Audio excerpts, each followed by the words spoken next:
This is election season. A royal battle is playing out over the Maharajas. This fight was triggered by a comment by Rahul Gandhi during a rally in Karnataka's Bellary on the 26th of April.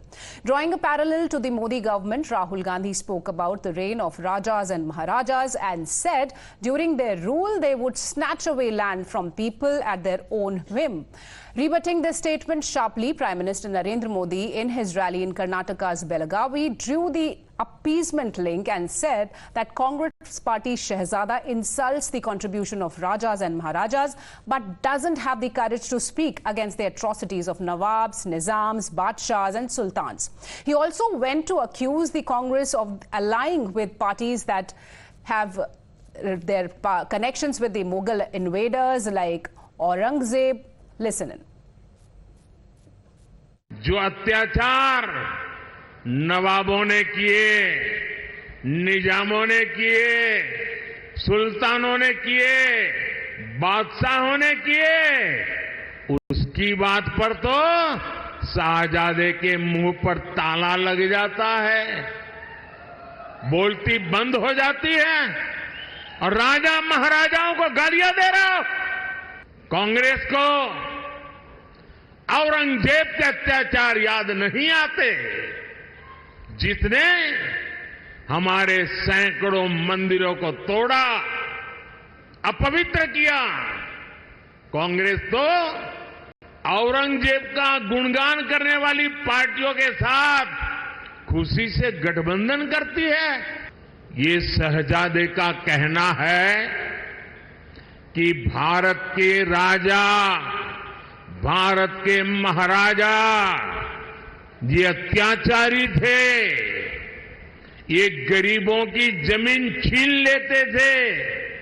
Congress के शाहजादे ने छत्रपति शिवाजी महाराज, कित्तूर की रानी चिन्नम्मा जैसे महान व्यक्तित्व का अपमान किया है। Now listen in to the comment of Rahul Gandhi that led to this furious war of words between Congress and the BJP. राजाओं महाराजाओं का राज था, जो भी वो चाहते थे कर देते थे। किसी की जमीन चाहिए होती थी उठा के ले जाते थे।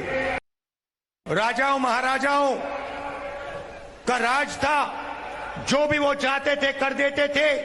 किसी की जमीन चाहिए होती थी उठा के ले जाते थे। कांग्रेस पार्टी और हमारे कार्यकर्ताओं ने देश की जनता के साथ मिलकर आजादी प्राप्त की, लोकतंत्र लाए और संविधान देश को दिलवाया। Now from Defence Minister Rajnath Singh to Gujarat Home Minister Harsh Sanghvi, top leaders of the BJP have also waded into the Maharajas versus Nawabs debate. Rajnath Singh is reminding the Congress of how princely states integrated with India on the appeal of Sardar Vallabhbhai Patel after India got independence from the British. Harsh Sanghvi is echoing PM's statement to question the Congress. देखिए, मैं जानता हूं कि जब भारत आजाद हुआ था, जब राज्यों के विलय का प्रश्न था, तो हमारे राजा महाराजा जो भी यहाँ पे थे, सरदार वल्लभ भाई पटेल की अपील पर सबने अपने राज्य का बहुत ही सहर्ष विलय करने के लिए अपनी सहमति दी। क्या आपने कभी कांग्रेस के ये शहजादे को निजाम और नवाब के अत्याचारों पे बोलते हुए देखा है? जब मन करे, जब चुनाव आवे, तब हमारे राजा रजवाड़ों पे ही बोलना।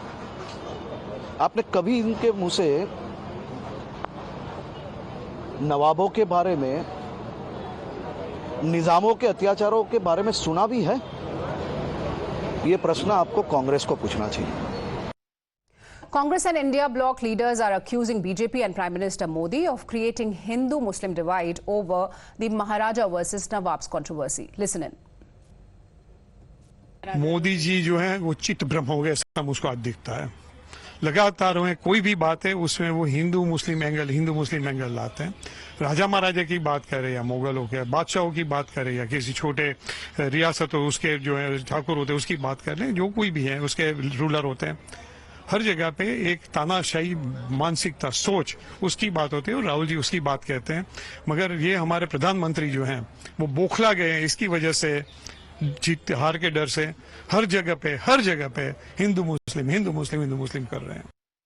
अब जो वेव है वो इंडिया ब्लॉक की है, इसलिए प्राइम मिनिस्टर साहब फ्रस्ट्रेशन में बहुत सी बातें कर रहे हैं जो उनको करनी नहीं चाहिए। आइए इस मुद्दे पे बात करें कि आपने 10 वर्ष में जो प्राइम मिनिस्टरशिप की है आपने लोगों को क्या दिया।